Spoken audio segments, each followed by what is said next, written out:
Hello students, आज हम start कर रहे हैं सीक्वेंसेस एंड सीरीज का लास्ट लेक्चर नंबर 4। इसके अंदर पहले हम बताते हैं दो नंबर के बीच में arithmetic mean, geometric mean, harmonic mean में क्या रिलेशन होता है।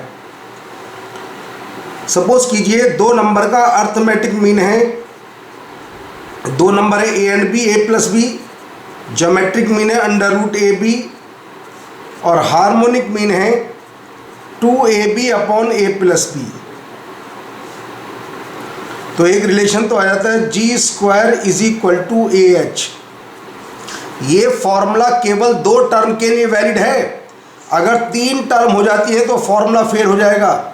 इफ एक बात और, पीछे रिलेशन आया arithmetic mean greater than geometric mean. अब यहां से देखिए a अपॉन जी 1 से ग्रेटर है और a अपॉन जी खुद किसके इक्वल है, g अपॉन एच। तो रिलेशन आता है arithmetic mean greater than geometric mean greater than harmonic mean. ये रिलेशन केवल दो नंबर के लिए वैलिड है। ये दोनों रिलेशन केवल दो नंबर के लिए वैलिड है। Note, if numbers more than 2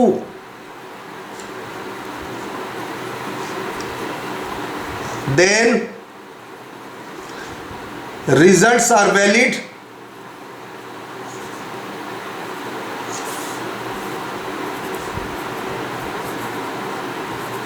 if all numbers are in GP। ये फॉर्मूले अगर नंबर दो से ज़्यादा हैं तो तभी वैलिड होंगे जब वो सारे नंबर किस में होंगे, GP में। और दो नंबर के लिए फॉर्मूले ऑलवेज ट्रू हैं। अगर नंबर दो से ज़्यादा हैं तो ये दोनों फॉर्मूले पास तो होंगे, मगर पास कब होंगे, जबकि वो सारे नंबर जीपी में होंगे। अब आती है टू सेलेक्ट टर्म्स।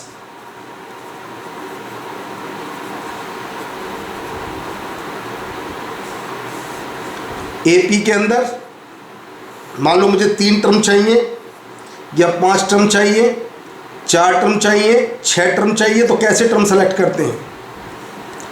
सेंटर में पहले ए रखिए, ए प्लस डी, और बैक में ए माइनस डी। ध्यान से देख लीजिए, 5 है तो ए प्लस डी, ए प्लस 2d, बैक में ए माइनस डी, ए माइनस 2d। 4 टर्म है तो सेंटर में पहले एक pair A minus D, A plus D, जरा दोनों का डिफरेंस 2d है तो बस 2d ऐड कर दीजिए, ए plus 3d, A minus 3d। अगर 6 टर्म है तो ए माइनस डी, ए प्लस डी, ए प्लस 3d, ए प्लस 5d। जहाँ तक जाना वहाँ तक चले जाइए, कोई फर्क नहीं पड़ता। मगर आईटी के अंदर कभी भी क्वेश्चन 3 और 4 टर्म से ज़्यादा का नहीं आया आज तक भी। A minus 3d, A minus 5d। ये टर्म कब अप्लाई होंगी, if sum is given. If sum of terms is given. अगर तुमसे कहे 3 टर्म का सम 25, कुछ भी बोले, वो 15 है, कुछ भी बोले, अगर कहे 3 टर्म का सम कुछ भी है तो बताओ डी कैंसिल हो जाएगा। इसमें 4 टर्म का सम है तो डी कैंसिल हो जाएगा। ये फॉर्मूले का फायदा तभी होगा जब सम इज गिवन। अगर उनका सम मालूम है तब तो फायदा है, वरना जैसा तुम्हारा मन चाहे वैसे अस्यूम कर सकते हो। जब टर्म का सम मालूम है तभी इसका फायदा होगा। चलिए क्वेश्चन को आगे बढ़ाते हैं, देखिए ध्यान से। Suppose A B C are in A P, जरा ध्यान से देखिए।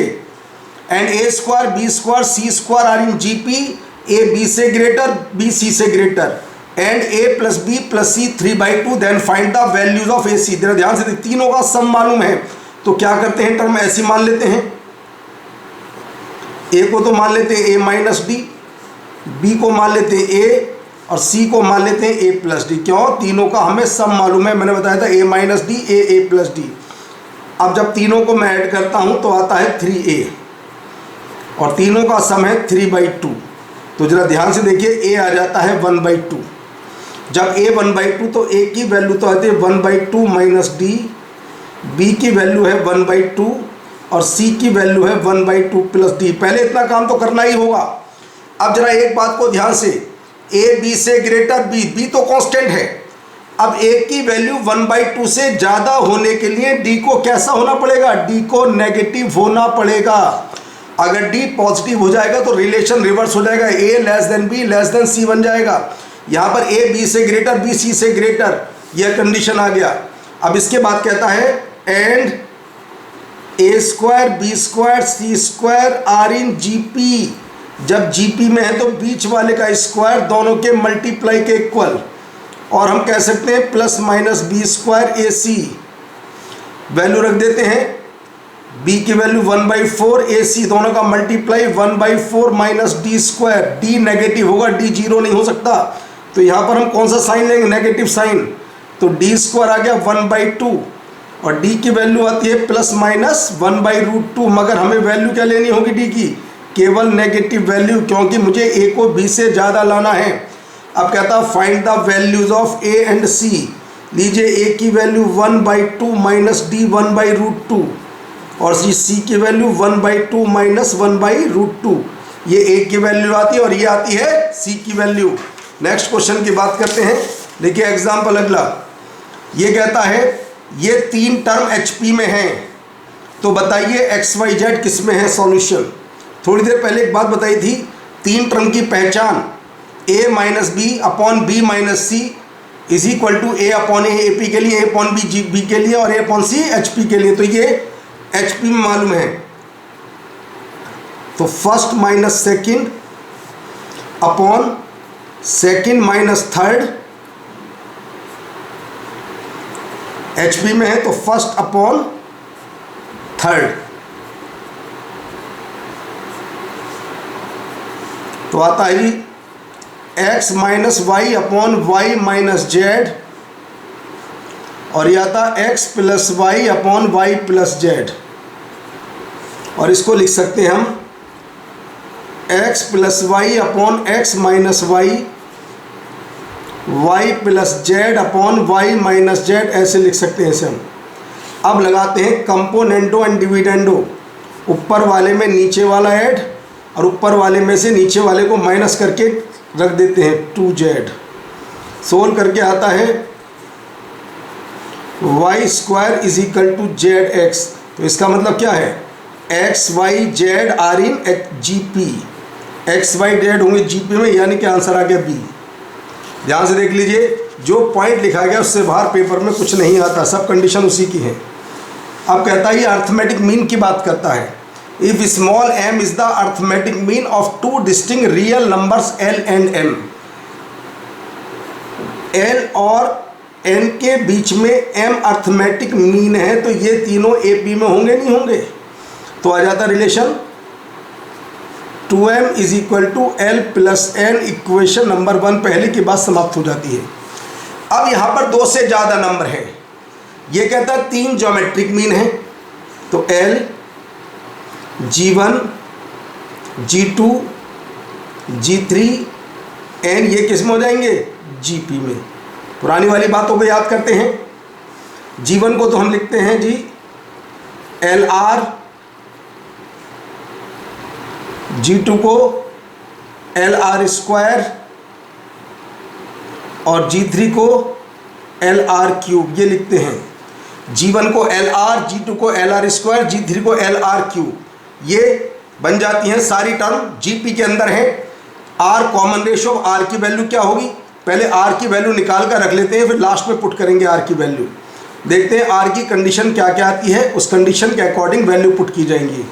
अभी देखते हैं, N है इसकी फिफ्थ टर्म, तो फिफ्थ टर्म है जीपी की N, जीपी की fifth term L, R raise to the power 4 is equal to N।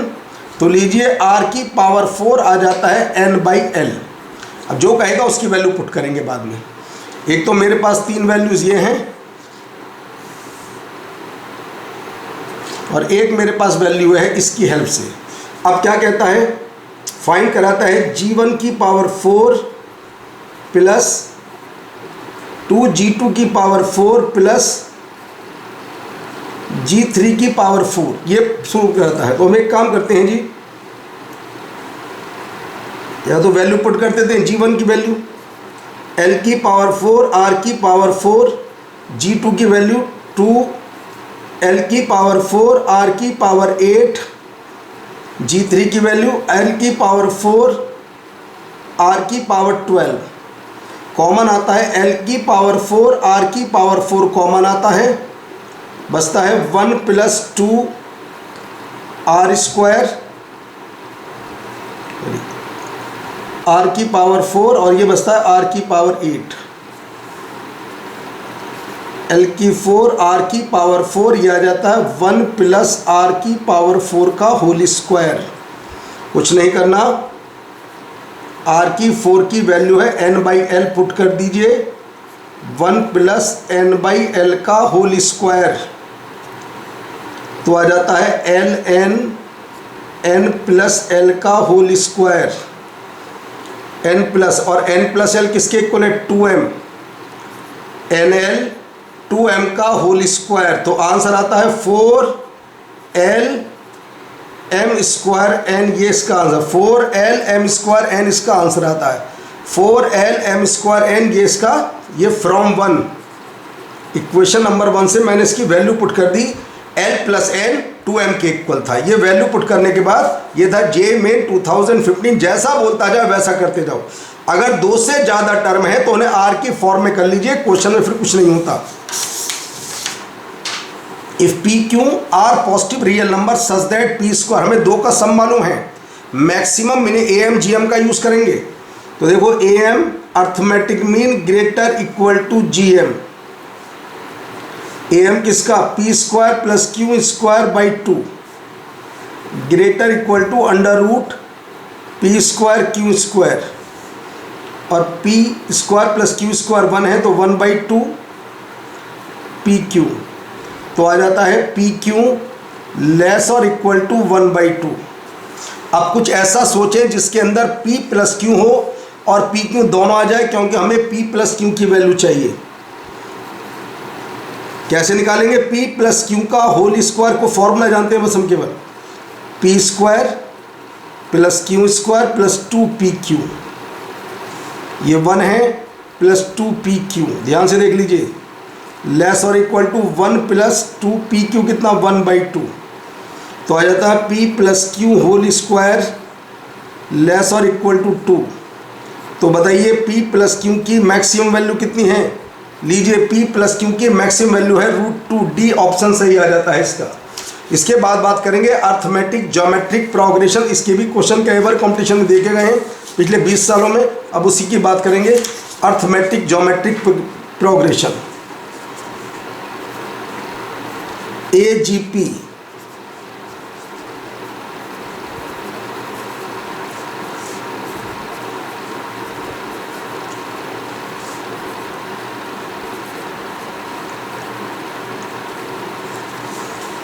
जब भी आता है बेसिक कॉन्सेप्ट का क्वेश्चन आता है, थ्योरी क्लियर होनी चाहिए इसकी। एक मेरे पास AP है कोई भी, A plus D, A plus 2D, A plus 3D, ये कोई भी AP है। लास्ट टर्म ले लीजिए इसकी A plus n minus 1 into D. एक GP है मेरे पास 1 R square R cube R की power n minus 1 n term. अब इनके कॉरस्पॉन्डिंग टर्म का अगर मल्टीप्लाई करें तो ये लीजिए, ये हो जाती है अर्थमेटिक ज्योमेट्रिक सीक्वेंस। कॉमे का यूज़ किया मैंने यहाँ पर, अर्थमेटिक ज्योमेट्रिक सीक्वेंस।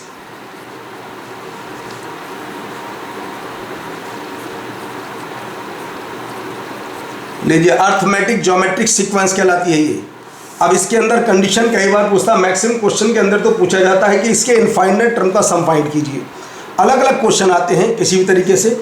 मान लीजिए तुमसे पूछा जाता है इसके इनफाइनाइट टर्म का सम निकालिए, तो पहले a plus r a plus D R square a plus 2d R cube a plus 3d। अगर तुमसे इनफाइनाइट टर्म का सम पूछा जाता है, मैं उसकी बात कर रहा हूँ।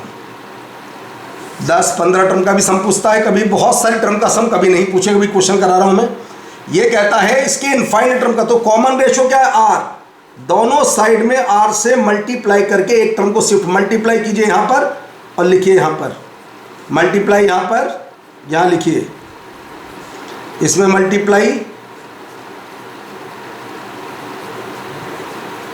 अब बस दोनों को माइनस कर दीजिए, तो 1 minus R into S infinity A plus R D R square D R cube D, ये चलता जाता है।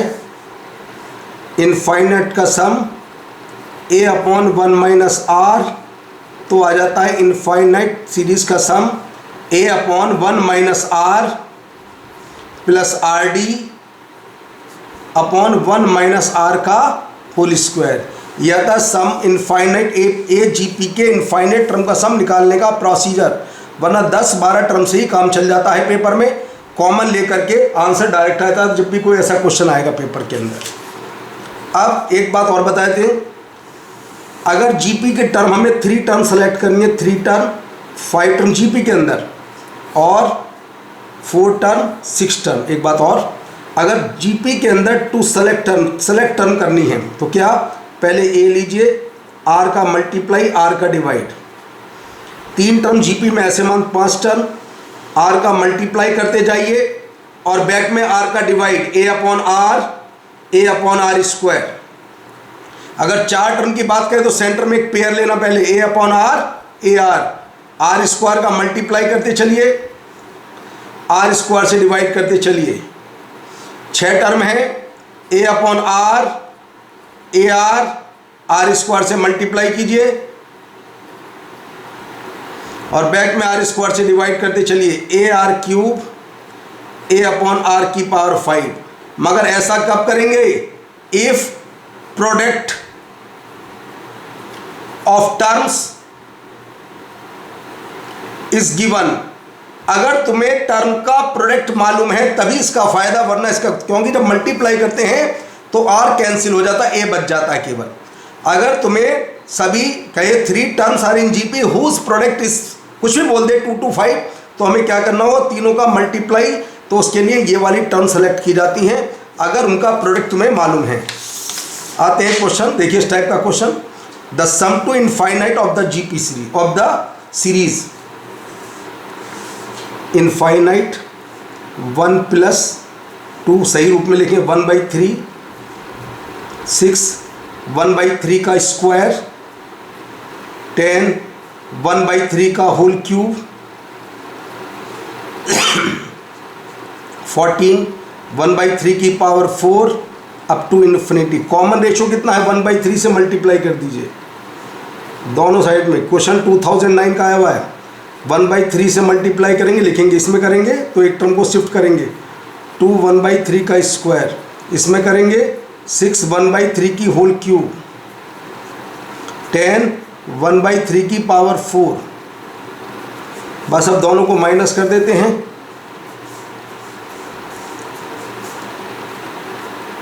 2/3 एस इन्फिनिटी, 1 + 1/3 4 1/3 का स्क्वायर, 4 1/3 का होल क्यूब, 4 1/3 का होल पावर 4। अब देखो ध्यान से, ये है इनफाइनाइट जीपी 1 यानी कि 4/3, ये इनफाइनाइट जीपी का sum A upon 1/r, A upon 1 minus R, तो आता है 4/3 + 2/3 यानी कि 2, तो सम आ जाता है इनफाइनाइट सीरीज का इक्वल टू 3। तो सी आंसर इसका करेक्ट है, सी इसका करेक्ट आंसर है। नेक्स्ट क्वेश्चन देखिए, क्वेश्चन जेईई मेन 14 का क्वेश्चन है, के की वैल्यू फाइंड करनी। तो एक काम करते हैं, जब के की वैल्यू, तो 10 की पावर 9 से, देखो यहाँ के साथ है 10 की पावर 9, 10 की पावर 9 से दोनों साइड में डिवाइड कर देते हैं, 11/10 + 3 11/10 का होल स्क्वायर। लास्ट से एक पहली टर्म का होना जरूरी है, देख लीजिए मन की इच्छा है, इससे लास्ट से पहले वाली टर्म को 9 ×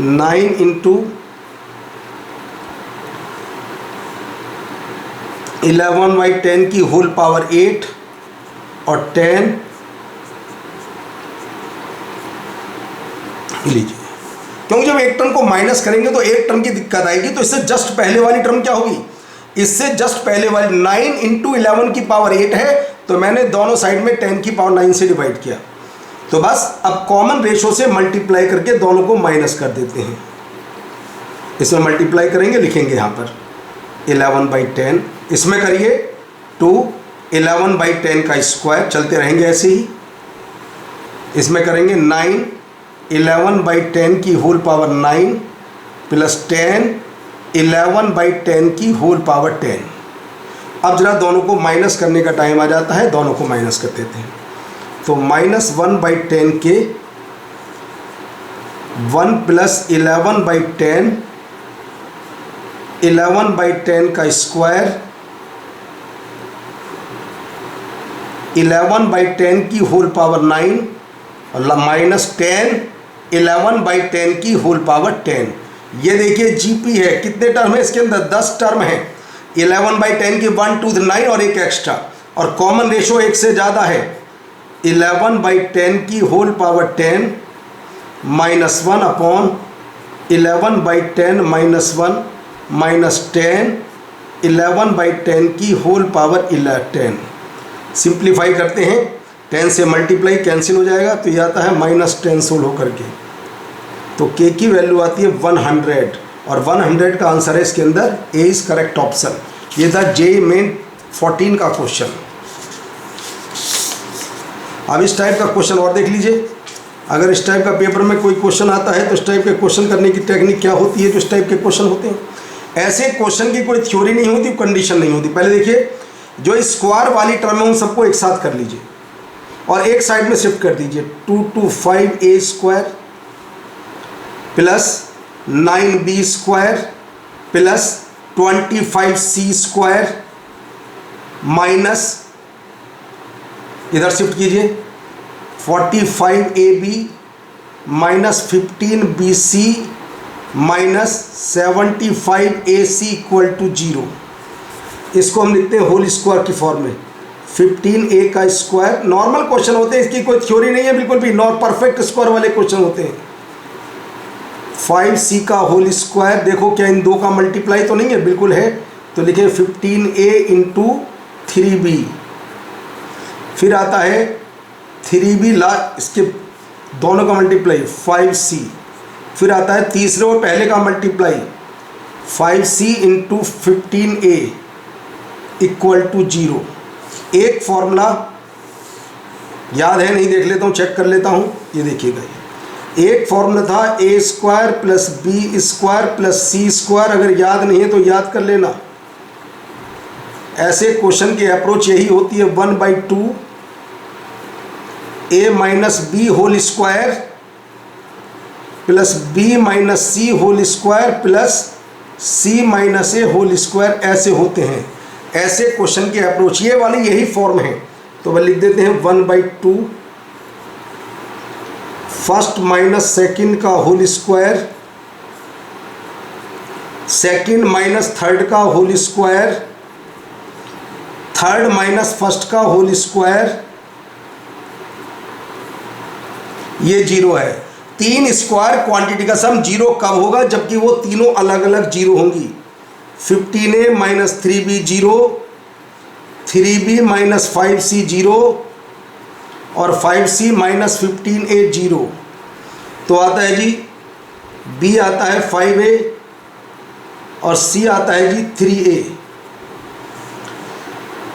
b आता है 5a और c आता है 3a। हम बोलेंगे जी a 3a 5a are in AP, या बोले a 3a कितना है जी c b are in AP, a c b are in AP या b c a are in AP। चाहे सीधा बोलो या उल्टा बोलो, a c b are in AP या b c a are in AP, कुछ भी बोल दीजिए, आंसर एक है।